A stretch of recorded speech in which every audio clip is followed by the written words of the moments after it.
el velador del frigorífico. Nivaldo es un señor de 50 años. El hombre siempre había trabajado como administrador de unos almacenes, pero comenzaron a haber problemas en casa. Su esposa Irma había sufrido un derrame cerebral y ahora tendría que cuidarla con la ayuda de sus hijos. Los hijos de Nivaldo estaban trabajando durante el día y no podían cuidar a Irma. Así que él decidió dejar el trabajo y tomar un trabajo en las noches. Los trabajos en ese horario no son muy comunes, así que la única opción que le quedó fue tomar un trabajo como velador. Logró que lo contrataran en un frigorífico de carne que estaba semiabandonado. Las instalaciones cerrarían pronto, pero como todavía quedaban maquinarias y cosas de valor, la compañía lo contrató a él y a 3 más para cuidar de las inmensas instalaciones. Poco después de que entraran a trabajar allí, comenzó la pandemia. Para la buena fortuna de Nivaldo, había encontrado trabajo en una de las pocas compañías que seguía funcionando. Pues aunque la mayoría de las compañías habían cerrado, el lugar tenía que seguir siendo cuidado. Después de todo, aquellas instalaciones se habían convertido en una especie de bendición para él, pues el trabajo donde había estado por tantos años había cerrado producto a la misma situación. Despidieron a todo el personal. Si Nivaldo se hubiese quedado allí, también se hubiese quedado sin empleo. Contaba Nivaldo que cuando las cosas estaban peores con la enfermedad, las morgues provinciales y las morgues de los hospitales estaban atestadas. No daban abasto para guardar la cantidad de cuerpos que se reunían a diario. Una de esas tardes, cuando Nivaldo llegó, vio bastante movimiento. Habían personas vestidas con overoles azules que eran claramente obreros y otros vestidos con overoles blancos, probablemente médicos o personal de salud. Nivaldo le preguntó a los compañeros qué estaba pasando y le dijeron que aquel lugar iba a servir como una morgue provisional. Nivaldo no le creyó, pues el compañero que le respondió era una de estas personas bromistas que siempre estaba diciendo bromas y contando chistes. Pero todo cambió cuando lo llamaron a la oficina del jefe. Allí le informaron oficialmente a los 4 que el Estado usaría los frigoríficos para guardar cuerpos, pues los crematorios no daban abasto. Los entierros tampoco eran efectivos, que aquello no iba a interferir con su contrato, que la parte de los frigoríficos iban a ser cuidados por personal especializado, que ellos no tendrían obligación de estar cerca de aquel lugar, que ellos continuarían haciendo su trabajo como siempre. A la mañana siguiente, antes de irse, pudo ver cómo llegaban los primeros carros trayendo cuerpos. Igual no quiso prestarle especial atención a aquello y se fue a su casa. El trabajo seguía normal, como siempre. Lo único anormal era que varias veces en la noche veían carros trayendo su macabro contenido. Resulta que una de esas noches vinieron las personas encargadas de la morgue provincial y les preguntaron a los cuidadores si ellos estarían interesados en trabajar para ellos, que necesitaban cuidadores, pues los chicos que tenían ya no daban abasto y necesitaban más empleados, que ellos habían habilitado otros lugares para almacenar cuerpos y necesitaban a más gente. Les dijeron que estaban dispuestos a dejarlos a ellos allí, en aquel lugar, para que no se tuvieran que mover. La oferta fue verdaderamente tentadora, pues casi que les triplicaban el salario. El aumento de salario era por los potenciales riesgos que podían tener al estar allí trabajando con cuerpos. Nivaldo verdaderamente necesitaba el dinero, así que sin pensarlo 2 veces, aceptó. Los primeros días que hizo el cambio fueron un poco impresionantes, pues aunque él no tenía contacto directo con los cadáveres, sí veía cómo traían a las personas en bolsas de plástico y más de una vez vio que los trajeron envueltos en las mismas sábanas que estaban en el hospital, pues en varios momentos escaseaban los insumos. Todo parecía estar normal, hasta que una noche sintieron unos gritos en la entrada. Nivaldo fue con uno de los compañeros a ver qué pasaba, y allí se encontraron una pareja joven deshecha en llanto. La pareja pedía hablar con la persona encargada, que les habían dicho que habían traído a su pequeña niña fallecida allí. que ellos no habían tenido la oportunidad de despedirse de ella. Nivaldo trató de razonar con la pareja y explicarles que desafortunadamente ellos no tenían permiso para dejarlos pasar, que además era muy riesgoso. Si ellos pasaban al lugar donde estaban almacenados todos aquellos cuerpos, podía ser peligroso, pues podrían contagiarse de la enfermedad. Los padres deshechos decían que no les importaba, que solo querían ver a su hija por última vez. Nivaldo y el otro hombre insistían que era imposible. Incluso trataron de ofrecerles un poco de agua para que se calmaran, que aquella situación no iba a ayudar a nadie. Y cuando les preguntó si querían que él les llamara a alguien para que los viniera a recoger, pues él no había visto llegar ningún vehículo en el cual ellos pudiesen haber venido, la pareja les dijo que no, y eventualmente se fueron. Nivaldo aseguraba que no sabe si fue aquel evento traumático de ver a aquellos padres tan jóvenes sufriendo por no poder ver a su hija, o qué fue. Pero después de aquella noche las cosas cambiaron y el lugar ya no era el calmado viejo almacén. Comenzaron a ocurrir cosas las cuales a lo largo de su vida se había convencido de que no existían. El primer encuentro extraño fue un domingo. Serían como las 7:30 de la noche. Ya estaba entre dos luces, casi oscuro, cuando Nivaldo decidió dar un rondín, mientras los otros compañeros estaban en sus postas. Cuando dobló en uno de los pasillos, pudo ver claramente una persona que pasó corriendo de un lado a otro. Nivaldo pensó que tal vez era algún familiar que se había colado allí. Así que comenzó a llamar por radio y a dar aviso a los otros. Pero por mucho que trató, ese radio no funcionaba. Primero había una estática. La estática no paraba, no importa lo que hiciera. Y después la radio se descargó completamente. No tenía nada de batería. Tiempo después reflexionaba y decía que lo que él hizo había sido una total locura, pues él no sabía quiénes eran aquellas personas ni lo que querían. Nivaldo salió corriendo en persecución de aquella persona, pero por mucho que corrió y buscó, no encontró a nadie. Las puertas estaban todas cerradas con llave.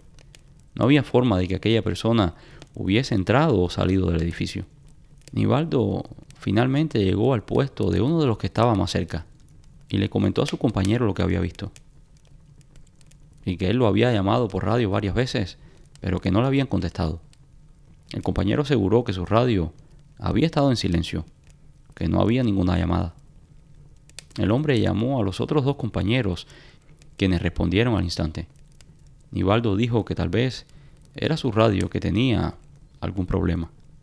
El compañero lo miró con incredulidad, pues aquellos radios eran nuevos, y cuando hicieron el cambio de turno, se aseguraron de que estuviesen debidamente cargados.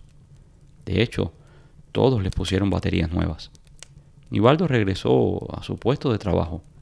Se sentía incómodo con aquella situación, así que fue a ver las cámaras de seguridad.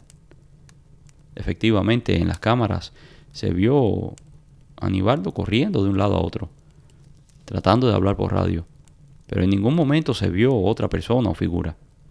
Nivaldo le achacó todo aquello probablemente al estrés de trabajar en aquel lugar. Tal vez la falta de sueño ya le estaba jugando una mala pasada. Trató de no darle mucha importancia a aquello para no sugestionarse, pero aquel evento no se le salía de la mente. Un par de horas más tarde, uno de los compañeros vino a darle una vuelta, pues se dio cuenta que aquello había desconcertado un poco a Nivaldo. Allí estaban los dos hombres hablando cuando de repente vieron caminar por el pasillo a una mujer con una niña. Los hombres se miraron. No era posible que hubieran podido entrar. Nivaldo enseguida se levantó de su silla y con amabilidad se acercó a las dos figuras que estaban caminando por el pasillo. Les preguntó inmediatamente si podían ayudarles. Nivaldo inmediatamente reconoció a la mujer. Era la misma que días atrás había estado en la puerta con su esposo pidiendo entrar para ver a su hija. La mujer se veía un poco demacrada, pero normal. Con toda la paciencia del mundo, Nivaldo le preguntó qué hacían allí, cómo habían entrado. Les explicó que no podían estar ahí, que era un lugar muy peligroso, pues podían contagiarse, especialmente con una niña pequeña. Pero la mujer no le respondía a Nivaldo. solamente lo miraba, como si estuviese traspasando con su mirada el cuerpo físico del hombre. Su mirada no era amenazante, era solamente perdida. El otro compañero también se acercó. Casualmente era el mismo hombre que había estado con Nivaldo el día que la mujer se había acercado al lugar con su esposo. Este, menos paciente que Nivaldo, le dijo a la mujer que tenían que salir de allí inmediatamente, que no podían estar allí. Pero igual, la mujer parecía que no escuchaba lo que le estaban diciendo. Pero cuando los dos hombres trataron de acercarse más, para su horror, vieron que aquella mujer y la niña se desvanecieron frente a sus ojos.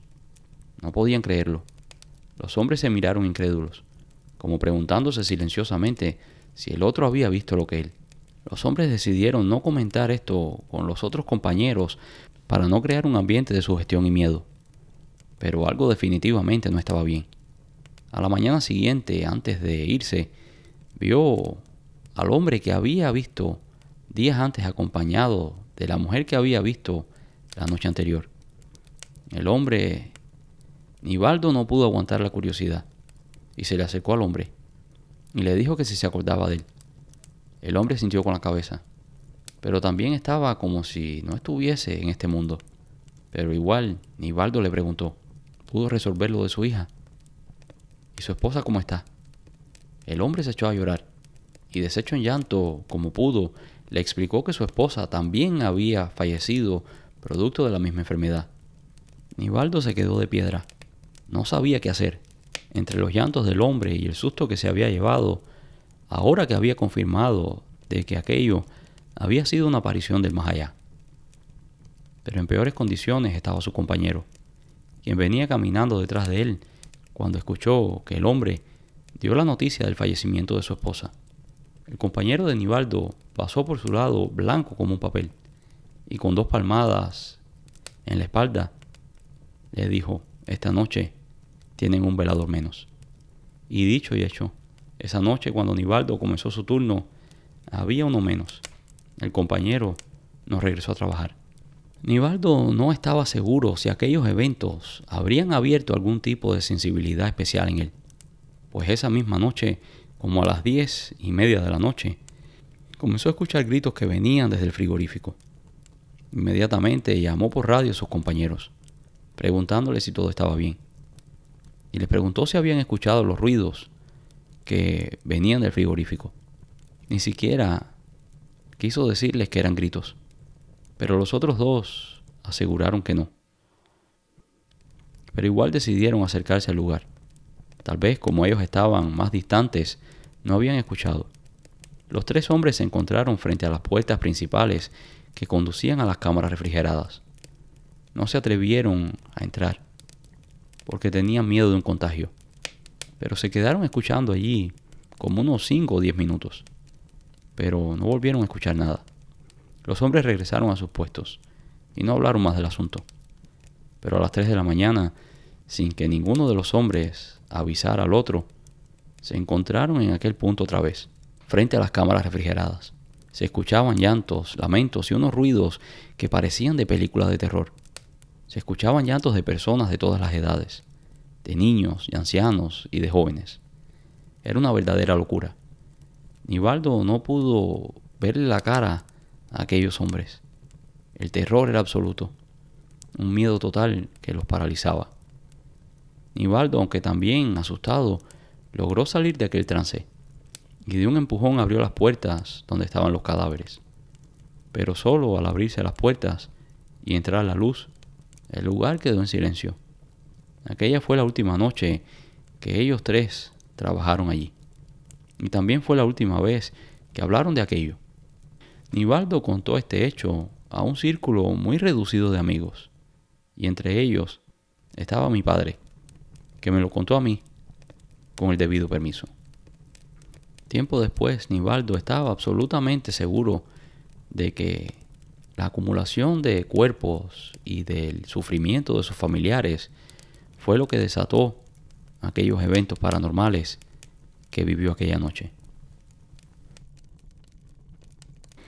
Nunca permitas que la medianoche te sorprenda en la calle. Teodoro era un tío de mi abuela y siempre decía que uno no debería estar en la calle a la medianoche, que esa era una hora maldita. Siempre decía eso, pero nunca daba un motivo específico de por qué era peligroso andar en la calle a aquellas horas. Y no se refería a peligros humanos, a ser asaltado o a tener un accidente por la falta de luz. Hasta que una tarde, por mucha insistencia, logramos hacer que nos contara por qué él decía eso. Nos contó a mí y a otros de mis amigos que cuando él llegó al pueblo, que era primariamente agrícola, tomó un trabajo como mozo en una finca local. El pago por su trabajo sería una pequeña remuneración económica, un lugar para dormir y comida para alimentarse. El trabajo comenzaba a las 4 de la mañana hasta las 6 de la tarde. Ya en las horas de la tarde podía irse donde quisiera. Teodoro generalmente, después de bañarse y comer, se iba a una taberna que había en un pueblo vecino. Siempre iba acompañado de 2 o 3 chicos de la finca. El pueblo estaba con unos 30 minutos a caballo. Resulta que en aquel pueblo Teodoro se enamoró de una chica y cada noche iba a verla. Se sentaba en el portal de la casa de la chica a hablar. Allí pasaban horas y horas bajo la estricta supervisión de la madre de la chica.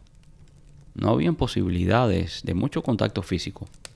Tal vez la rozadura de una mano de vez en cuando o un beso a escondidas. A Teodoro se le iban las horas allí, hablando con la chica. Ya a la hora de regresar se juntaba con los otros mozos a la salida del pueblo y regresaban juntos a la finca. Pero más de una noche los sorprendió la medianoche y los chicos ya se adelantaban de vuelta, pues tenían que madrugar y trabajar a la mañana siguiente. Teodoro conocía muy bien la zona y sabía que no era peligrosa, así que no tenía miedo ninguno. Pero una noche las cosas cambiaron. Una de esas noches que lo sorprendió a medianoche y ya sus compañeros se habían ido, Teodoro venía en su caballo y a la mitad de camino vio lo que parecía un bulto o una persona pequeña caminando. La persona iba por el lado derecho. El caballo mostraba signos de intranquilidad. No quería caminar y tenía las orejas paradas. Este no es un buen signo, pensó Teodoro, y quiso forzar al animal a que siguiera caminando. Cuando estuvo a la altura de la persona, saludó, pero no recibió respuesta. Teodoro se dio cuenta que probablemente era una mujer mayor, pues las ropas que tenía puestas eran propias de personas mayores de aquella región. Teodoro desmontó y una vez más trató de preguntarle a la señora si todo estaba bien. La señora dijo que tenía mucha sed y mucha hambre y que estaba buscando el pueblo. Teodoro le dijo que había dejado el pueblo atrás, que debía caminar en la otra dirección. Teodoro se ofreció a llevar a la señora, pero ésta se rehusó. Dio media vuelta y siguió las instrucciones de Teodoro. El chico la quiso acompañar, pero la señora se seguía rehusando. Le dijo que no, que prefería ir sola. Teodoro montó en su caballo y una vez más siguió camino a su destino. Pero cuando hubo avanzado un poco más, sintió remordimientos de dejar a la señora sola. Así que se volvió en su caballo. Y por mucho que anduvo, no encontró a la señora en el camino. Pensó que tal vez se había echado a dormir a la orilla de la carretera, pero no fue así. Pues buscó y buscó, pero no la encontró. Ya eran casi las 2 de la mañana, así que decidió regresar y dejar las cosas así. Al día siguiente le contó a los mozos aquel extraño evento, pero los chicos no le dieron mayor importancia. Esa tarde, cuando se disponían a ir al pueblo otra vez, encontraron a un grupo de personas amontonados a la orilla del pueblo. Los chicos se fueron hasta el lugar y preguntaron qué había pasado. Le dijeron que habían encontrado a una señora fallecida, que llevaba perdida más de 15 días. Uno de los obreros de una finca vecina había encontrado a la señora en un avanzado estado de descomposición. Aunque por muchas razones desconocidas, el rostro de la señora estaba intacto. Teodoro se acercó, a ver si reconocía a la mujer. ¿Y cuál fue su sorpresa? Que cuando vio el cuerpo, era la mujer que había visto la noche anterior. El chico casi se desmaya. Los amigos, al darse cuenta del estado en que se encontraba Teodoro, se lo llevaron inmediatamente. Allí él les contó que esta era la mujer que había visto la noche anterior. Pero los chicos le aseguraron que tal vez eran ideas de él, que había sido la misma impresión de haber visto a la señora muerta. Que era imposible que la hubiese visto, pues la señora llevaba varios días muerta. El caso es que ahora, cuando Teodoro iba al pueblo, nunca regresaba solo. Se aseguraba de regresar siempre con los chicos, pues no quería que se repitiera algún evento así. Poco después ya estaban en tiempos de cosecha, y el patrón habló con varios de los peones para que cuidaran las cosechas en la noche, que algunas fincas cercanas habían reportado que habían robos. Teodoro se quedó la primera noche de la guardia, con otros dos, cada quien apostado en una esquina de la finca. Esa noche Eulalio, uno de sus mejores amigos, se había ido al pueblo, pues habían fiestas. Pero Teodoro, aunque hubiese querido ir, Teodoro, aunque hubiese podido ir, decidió quedarse allí, pues el patrón había ofrecido un dinero extra. Y Teodoro necesitaba ahorrar cada centavo, pues dentro de poco planeaba pedirle la mano a la chica. Resulta que ese día, como a la medianoche, vio que venía el caballo de Eulalio a todo galope. Teodoro se extrañó de no ver al chico, y un poco que se preocupó, pero no podía abandonar el lugar. Poco después, pudo divisar a lo lejos que venía alguien caminando. Enseguida se tranquilizó, pues probablemente era Eulalio. Y en efecto lo era. Teodoro vio que el chico estaba mal herido. Tenía una importante laceración en la cabeza. Pero lo curioso era que no le sangraba. Teodoro le preguntó si estaba bien. Y Eulalio dijo que sí, que el caballo lo había tumbado. Le preguntó si estaba bien, si le dolía algo, si tenía algo roto. Pero el chico le dijo que no, que solamente estaba cansado. Teodoro le dijo que fuera directo a la casa grande, para que allí le atendieran la herida. Y el chico se fue en esa dirección. A la mañana siguiente, un tremendo espaviento llamó la atención de Teodoro. El chico fue directo al lugar. Allí otros de sus compañeros lloraban desconsoladamente. Habían encontrado el cuerpo de Eulalio, con una tremenda herida en la cabeza. Teodoro le comentó a los presentes lo que había visto la noche anterior, que bien que le había advertido que fuera a la casa grande para que lo atendieran. El chico miró a Teodoro desconcertado. No es posible que lo hayas visto. Él se cayó del caballo a la salida del pueblo y cayó muerto al momento. No pudo haber caminado. Pero Teodoro se empecinaba en decir que lo había visto. Allí tuvieron una discusión, hasta que el otro decidió dejarlo todo así y no seguir hablando del asunto. Algunos de los trabajadores más viejos de la finca le aseguraron a Teodoro que es una mala idea estar en la calle a las 12 de la noche, pues a esa hora se le permiten a los espíritus cruzar a nuestro mundo. Desde ese día, Teodoro nunca permitió que la madrugada lo sorprendiera en la calle. Y esto es todo por hoy. Muchas gracias por haber visto nuestro video. Espero que les haya gustado. Si les gustó, por favor, déjanos un like. Y si no lo has hecho todavía, por favor, suscríbete. Muchas gracias y nos vemos en el próximo video.